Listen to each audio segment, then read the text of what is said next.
Hello and welcome back to my channel here on YouTube, this wonderful platform where I sometimes repair, although fix and repair is the same thing, or build or design speakers, and every now and then listen to speakers. I probably do a lot more fixing and repairing speakers than I do spend time listening to them. Anyway, you probably can't see quite what's going on here because the lighting is currently quite dark.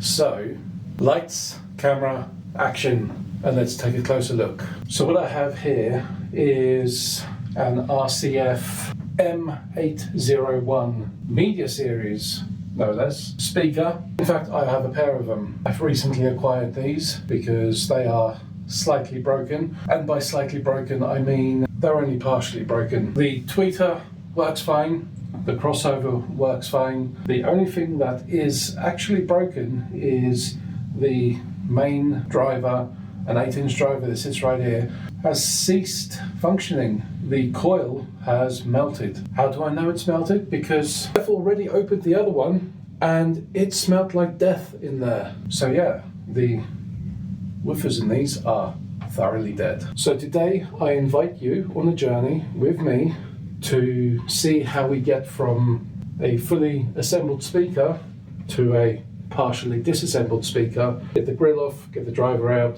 then I'll be able to show you more about what went wrong, so to speak. So for this task, I have temporarily commandeered part of my desk, mainly because I keep dumping things on my workbench. And the first part of that task is going to be removing the bracket on the back so that I can lay this flat so that we can get the grill off, and then the main 8-inch driver out of its grave. So let's begin. Up down there, we get a 10mm driver on there and make a bit of noise.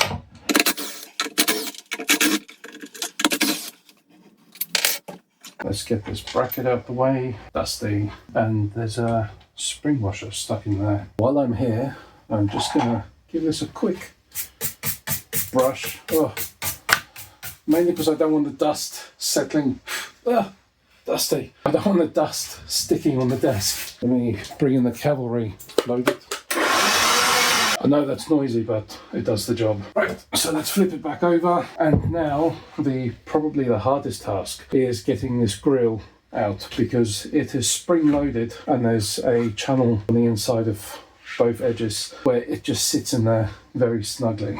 So luckily I've got some plastic trim removal tools. These are technically meant for cars. These work perfectly well for everything else. So I found the best thing to do was where the logo is, get a fork shaped one in there so you can see it starts lifting there. Try not to let the thing slip. Get a good grip under there. This may take a couple of attempts. Should I say this will take a couple of attempts. Make sure that's nice and snug in there so you can pull it to the point where you've got a little bit of a gap forming there. And you're basically picking up, holding the weight of the speaker, get another tool, wedge it in underneath, and then there we go. That's step one. Well, that's step one towards completing step one. So I'm just going to keep one of these in there to make sure this doesn't spring back down, and then just work it towards one edge, pulling up. There we go, and then eventually the edge will start popping out. So now I'll get rid of the tool. I might just keep that one sitting there just in case. Oh, there we go.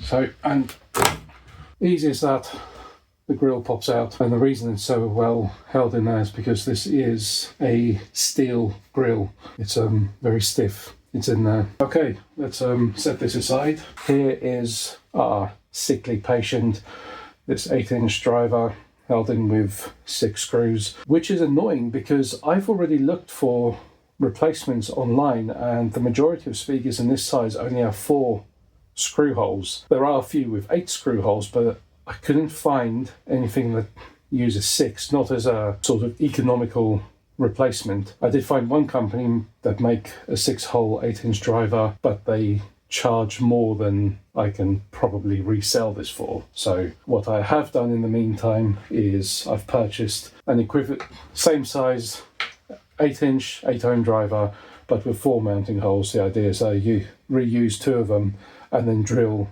2 new holes, and then obviously add a gasket in to make sure nothing leaks, because this does actually have a gasket stuck to the underside already. And the replacement speakers was supposed to be here today, but thanks to Every, there are unplanned delays. So in this video, I'm only going to be taking it apart, and you'll have to tune back in for part 2, where I reassemble them and actually listen to what they sound like. So let's get this speaker out.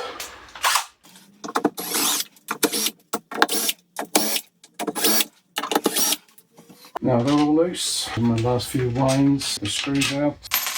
Now this speaker, I did find with the first one, this thing is very well sort of set in place, and I did have to lever it, although the plastic's too soft. So what I did find work was this tack lifter, which just about has enough hardness to shift it, but not enough to scratch it.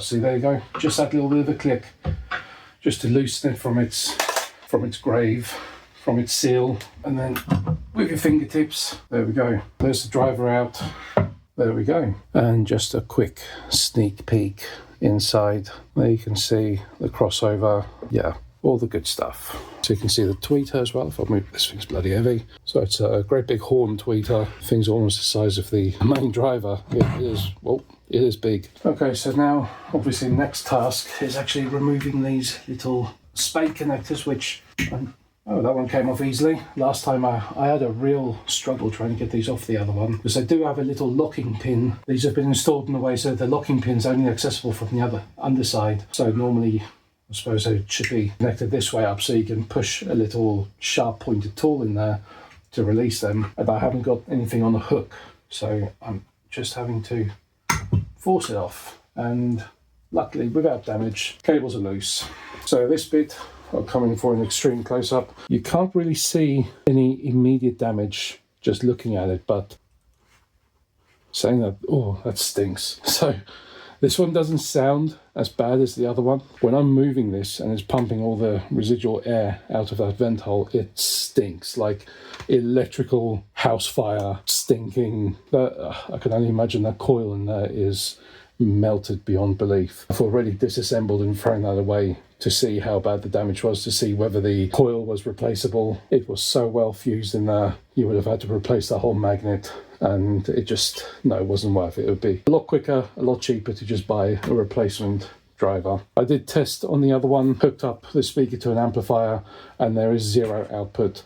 I have no doubt that this one's exactly the same, because they blew as a pair. I heard both of them sort of playing before I removed them, and all you could hear was the tweeter struggling to deal with all the power. It's a nice, very well designed, I think this is actually an RCF driver, like in-house built driver. So it's all cast aluminium riveted onto the magnet. They've used pressed paper, which I suppose for a nearly 20-year-old speaker is not completely out of character. The speakers going in are polypropylene cones, only because the only pressed paper cone equivalents I could find didn't have the same power handling. I believe this has power handling of around 220 watts. The ones going in are 250 watts. You can just about hear a bit of grinding very quietly. The other speaker was a lot worse than this. You couldn't even press it in. It was just completely dead. Part 1 done. So I've got 2 RCF M801 speakers partially disassembled, waiting on new drivers to go in, and then in the next video new drivers will go in and we'll have a little listen to see how well they work. Until then, I hope this has been useful, especially the part with actually removing the grill and getting that out, because I couldn't find a single guide online or video or any paperwork or any reference as to how that grill comes out. I just had to pull at it until something shifted. If that's been of use, great. Tune back in soon for part 2. Until then, have a great day.